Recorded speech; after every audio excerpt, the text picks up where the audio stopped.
우리는 가끔씩 나의 입술의 모든 말과 나의 마음의 묵상이 주께 연락되기를 원한다고 찬양을 드리곤 합니다. 그런데 정말 나의 입술의 모든 말과 내 마음속에서 자주 생각하는 것들이 주님께 연락된다면 주님께서 과연 기뻐하실 수 있을까 생각을 해봅니다. 잠언 10장 11절에 이 말씀이 있습니다. 의인의 입은 생명의 샘이라도 악인의 입은 독을 머금었느니라. 여러분, 우리의 입술이 의인의 입처럼 생명샘이 되기를 원합니다. 내 말이 독사의 입처럼 독을 뿜어내지 않기를 원합니다. 한 책에 온유함에 관하여 이렇게 기록이 되어 있었습니다. 강하면서도 부드럽고 힘 있으면서 섬세하고 단호하면서 인자합니다. 요란하지 않고 은은하며 소리치지 않고 속삭이며 부산하지 않고 차분하며 경직되지 않고 유연하며 오만하지 않고 공손하며 요구하지 않고 내어주며 쌀쌀맞지 않고 따뜻하며 험상궂지 않고 상냥하며 시끄럽지 않고 조용합니다. 여러분, 이러한 온유함이 온전히 우리 영혼과 육체에 너무도 잘 맞는 옷처럼 착용되기를 소망합니다.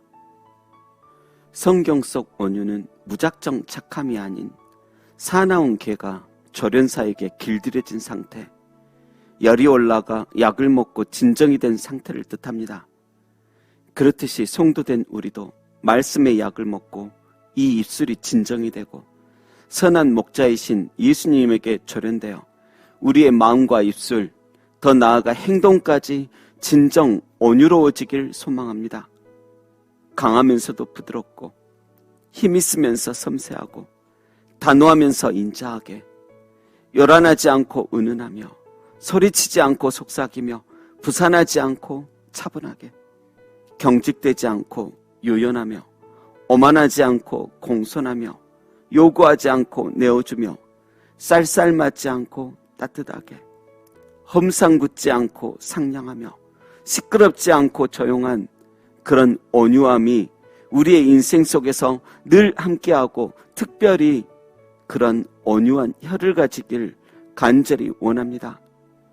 잠언 15장 4절에 보니 온순한 혀는 곧 생명나무이지만 패역한 혀는 마음을 상하게 한다 말씀합니다. 여러분, 여기에서도 온순한 혀, 온유로운 혀는 생명나무입니다. 온유한 자는 생명을 생명답게 인지하고 생명스럽게 말해주기 때문입니다. 그러나 패역한 혀는 마음만 상하게 합니다. 그 사람이 뱉어버린 말이 틀린 말이 아닐 겁니다. 맞는 말이 많을 겁니다. 그런데 상대방은 여전히 변하지 않고 마음만 상하여 미움만 차오릅니다. 진실한 징계가 아니라 그냥 꼴보기 싫었을 뿐인 것입니다. 또 잠언 15장 1절에는 유순한 대답은 분노를 시게 하여도 과격한 말은 노를 격동하느니라고 말씀합니다. 여러분, 사람들마다 마음의 상처들이 있습니다. 그 마음의 상처로 인하여서 분노하고 있는 사람들 가득한 세상입니다. 그런데 유순한 자만이 소유한 온순한 혀가 분노하고 있는 사람들의 마음을 쉬게 해준다 말합니다. 분노를 소멸시켜주기까지는 못해도 그 마음 깊이 가라앉게라도 해주는 것입니다. 성도된 우리가 예수님 본받아 그렇게 생명나무 같은 열매를 맺고 살아간다면 얼마나 좋을까요? 우리가 세상 속 사람들에게, 아니 우리 가족들에게만이라도 유순한 자 되어 온순한 혀를 가지고 행복하게 대화하며 그렇게 생명나무가 되어주는 데 성공한다면 정말 얼마나 좋을까요? 기도하겠습니다. 우리의 입이 독을 뿜지 않고 생명의 샘이 되기를 원합니다. 과격한 말을 하며 남들 앞에 공포의 대상만 되기보다 남들도 이미 가지고 있는 그 분노의 도화선에 불을 붙여버리는 삶을 살기보다 온순한 혀를 가지고 오히려 분노를 가라앉게 해주며 험상궂고 쌀쌀맞아가는 내 모습도 상냥해지고 차분해지고 따뜻해지길 소망합니다.